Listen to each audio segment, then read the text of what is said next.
Let's talk about summer signings and the striker market. Coming into this summer after Manchester United put on one of the worst performances I've seen in a Europa League final, I was expecting there to be some big changes. Recording this on June 30th, there hasn't really been any moves aside from the signing of Matheus Cunha.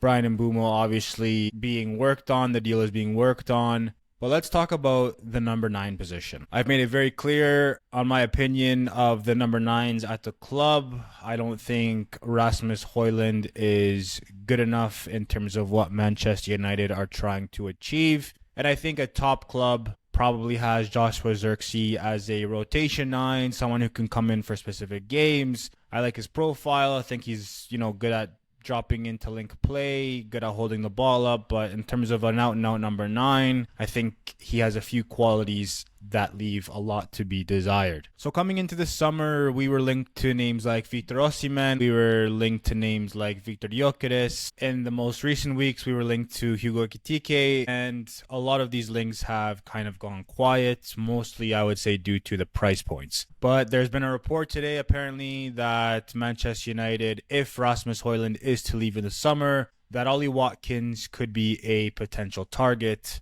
to play the number 9 position for Manchester United next season. So what do I think about this signing? Well, Ollie Watkins turns 30 next December. He obviously isn't a striker known for blistering pace. However, he doesn't have a horrific goal-scoring record. In 38 games last season, he managed to score 16 and assist 8. And the season before that, he scored 19 and assisted 13. Now, don't even get it twisted. Coming into the summer window, if you told me that Ollie Watkins was going to be the number 9 that we ended up signing, I probably wouldn't have been excited. However, the most important thing about this deal, if it even does happen, it's, early talks apparently, is the price point. For too long, Manchester United have given out ridiculous contracts with ridiculous wages and then struggled to move on the player once they were no longer fit to play the role that they were brought in to play in the first place. I think if you can get him for a reasonable fee, you get a Prem-proven striker who has shown that he can score goals in the Premier League. Again, wouldn't be my number 1 choice, but it's starting to look like the other 9s on the market that United were looking to sign are potentially becoming unattainable, and Manchester United simply cannot go into next season with Rasmus Højlund and Joshua Zirkzee leading the line, in my opinion. But let me know what you think down below. Is Ollie Watkins to Manchester United a good signing or a bad signing? Let's see.